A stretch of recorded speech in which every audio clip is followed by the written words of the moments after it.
খাবো না দাঁড়া, এখন আমি কাজ করি, এখন আইসি খাইতে।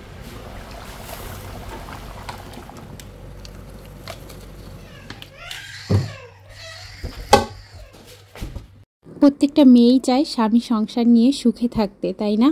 আমিও কিন্তু সেরকমই চাই। আমার মনে হয় বিয়ের পরে প্রত্যেকটা মেয়েই চায় তার হাজবেন্ড কিভাবে খুশি হবে, বাচ্চা কাচ্চা কীভাবে খুশি হবে সেই কাজগুলো করার জন্য, তাতে মেয়েদের যত কষ্টই হোক না কেন। একটা সময় কোনো কিছু না পারা না জানা মেয়েটাও স্বামীর সংসারে এসে আস্তে আস্তে পরিস্থিতির চাপে পড়ে বলেন আর ভালোবেসে বলেন সব কিছু কিন্তু শিখে যায়, শিখে নেওয়ার চেষ্টা করে। আসসালামু আলাইকুম, কেমন আছেন আপনারা সবাই? আশা করছি আপনারা সবাই খুব ভালো আছেন। আলহামদুলিল্লাহ, আমরাও বেশ আছি। কাছে দূরে দেশে বিদেশে যে যেখান থেকেই আজকের আমার এই ভিডিওটা দেখছেন না কেন, আশা রাখি সবাই ভালো আছেন। আর এই তো ভিডিও দেখতে দেখতে নিশ্চয়ই ভিডিওর কোথাও কোনো অংশ আপনাদের ভালো লেগে যাবে। এর ব্লগটা একদম 3টা থেকে শুরু করেছি আপনাদের সাথে, কারণ সকাল থেকে আজকে কোনো কাজই করিনি বলা চলে, ওই যে শুয়ে বসেই ছিলাম।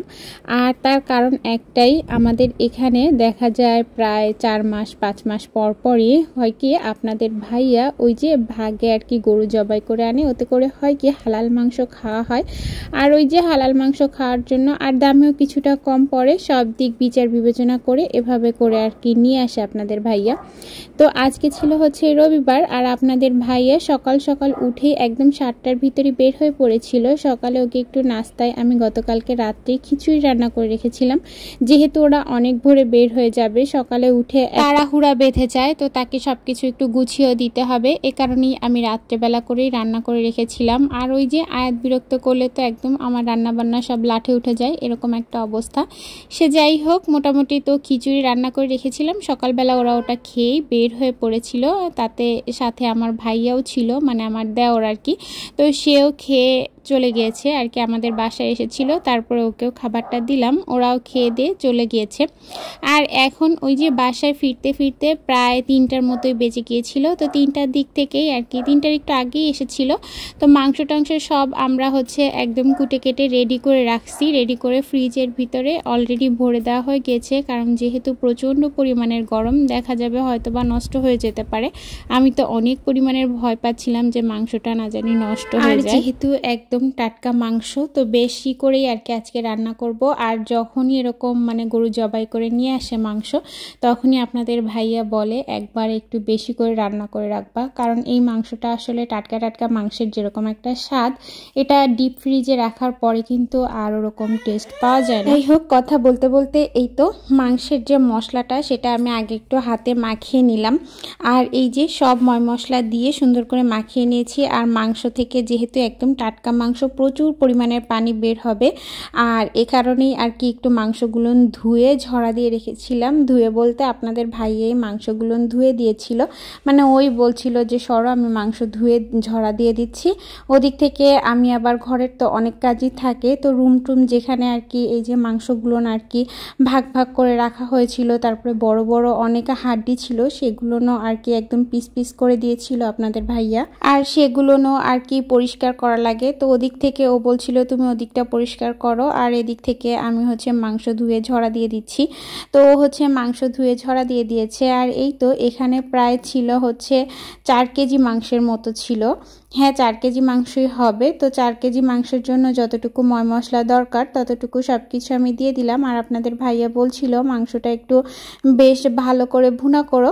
তো আজকে যেহেতু মাংসটা ভুনা করব, এ কারণে আসলে ঝাল একটু বেশি হয়ে গিয়েছিল। আর ওই যে বললাম না আপনাদের ভাইয়া, সকালবেলা যখন ওকে জিজ্ঞেস করছিলাম যে তাহলে কি আমি ভাতটা রান্না করে রাখবো কিনা, তো ও বলছিল যে না, ভাত রান্না করো না, দেখো না যদি পারো আজকে একটু চালের রুটি বানিও। ও আবার চালের রুটি খেতে অনেক বেশি পছন্দ করে। তো আমার শাশুড়ি মা সবসময় বলতো যে ও হচ্ছে চালের রুটি খেতে অনেক বেশি পছন্দ করে, চালের রুটি, চিতই পিঠা, এই ধরনের জিনিসগুলো আর কি আপনাদের ভাইয়া অনেক বেশি পছন্দ করে। তো যেহেতু সে পছন্দ করে আর আমি তো অত ভালো পারি না, তারপরও যতটুকু পারি ততটুকুই আর কি চেষ্টা করব।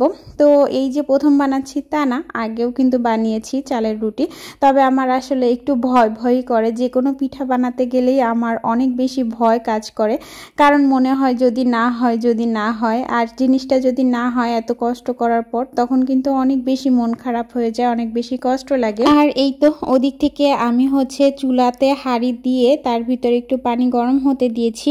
তো 1 কাপ চালের গুঁড়ার জন্য আমি সবসময় দেখা যায় যে 1.5 কাপের মতো পানি ইউজ করি, কারণ ফুটলেও তো সেটা হচ্ছে অনেকটা বেশি টেনে যায়।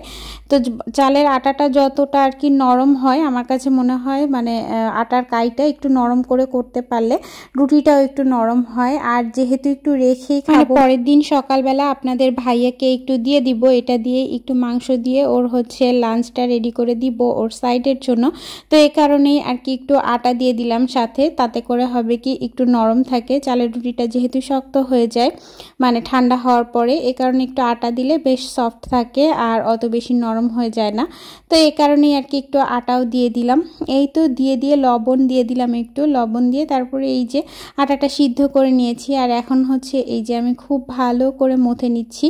আসলে ওই যে বলা চলে যে যারা আমার মতো নতুন মানে সংসার জীবনে আর কি সব জিনিস শিখছেন, আস্তে আস্তে করে শিখছেন, তারা আসলে আর কি দেখা যাবে যে এই জিনিসগুলো পারবেন। আসলে প্রত্যেকটা মেয়েই তো আর কি বাবা মার বাসা থেকে অত কাজ শিখে আসে না, আর আমি তো একদমই কিছু শিখে আসিনি, এখানে এসেই সব কিছু করা। আর এই চালের আটাটা রুটিটা তো আর সব সময় করা হয় না, তো এই কারণেই আর কি একটু ভয় লাগে। ওই যে বললাম পিঠা বানাতে গেলেও আমার বেশ একটা ভয় লাগে। এদিক থেকে মাংসের ভিতর থেকে দেখেন কি পরিমাণের পানি বের হয়েছে, আর এ কারণেই আর কি ঝরা দিয়ে রেখেছি, না হলে মাংসটা খুব ভালো করে কষানো যায় না আর কি।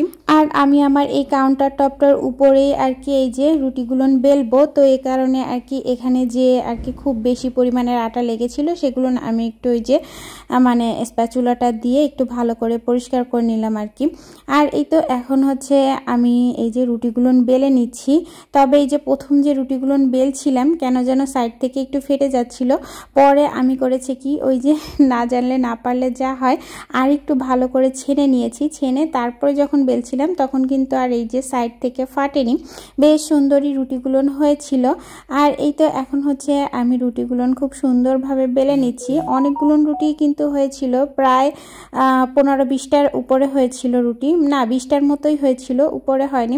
তো 20টা রুটি দেখা যাচ্ছে যে কালকে সকালেও আমাদের হয়ে যাবে। আর রাত্রের যেহেতু আর কি আপনাদের ভাইয়া এই রুটি হলে বেশ অনেকগুলো নিয়েও খেয়ে ফেলতে পারে। আর আমার ছেলেও চালের রুটি খুব বেশি পছন্দ করে, সাথে আজকে দেখলাম আমার আয়াতও খেয়েছে, একটা রুটি আমার আয়াত পুরো খেয়ে ফেলেছিল। তো মাশাআল্লাহ খুব ভালো লাগলো। এখন থেকে প্রায় আর কি বানিয়ে দিব, যেহেতু ছেলে মেয়ে সবাই পছন্দ করে, আর আস্তে আস্তে বানাতেই হয়তো বা হাত চলে আসবে। আর এই তো অতগুলো রুটি বানিয়ে ফেললাম, এই যে দেখেন কতগুলো রুটি বানিয়ে ফেলেছি। রুটিগুলো কিন্তু বেশ সুন্দর ফুলকো হয়েছিল, প্রত্যেকটা রুটি ফুলেছে, এমন একটা রুটি হয়নি যে রুটিটা ফোলেনি আর কি। তো খুব ভালো হয়েছিল আর কি রুটিগুলো। আর মাংসটাও আজকে অনেক বেশি টেস্ট হয়েছিল, একটু ঝাল বেশি হয়ে গিয়েছিল। তো যাই হোক, এই তো আজকে হচ্ছে এগুলো নিয়ে রাত্রে আমাদের ডিনারে হবে, মানে রাত্রের খাবার আর কি এগুলো নিয়ে হবে। এখন যেহেতু এই যে সন্ধ্যার মতোই হয়ে গিয়েছে, তো সন্ধ্যার দিকে কিন্তু আমি রুটিগুলোকে আর কি বেলে নিচ্ছিলাম। সন্ধ্যা বলতে আর এখন তো খুব তাড়াতাড়ি সন্ধ্যা হয়ে যায়, তো রাতে যেহেতু খাবো আর কি এ কারণে আর কি একটু মানে একটা কাপড় দিয়ে একটু সুন্দরভাবে ঢেকে রাখবো। আর রুটিগুলো বেশ নরম ছিল, একদম যখন খেয়েছি তখনও নরম ছিল। এই তো রাতের খাবার নিয়ে এখন বসে গিয়েছি। আজকের ভিডিওটা এই পর্যন্তই। আপনারা সবাই অনেক ভালো থাকবেন, আমাদের জন্য দোয়া করবেন, আর আল্লাহ হাফিজ সবাইকে।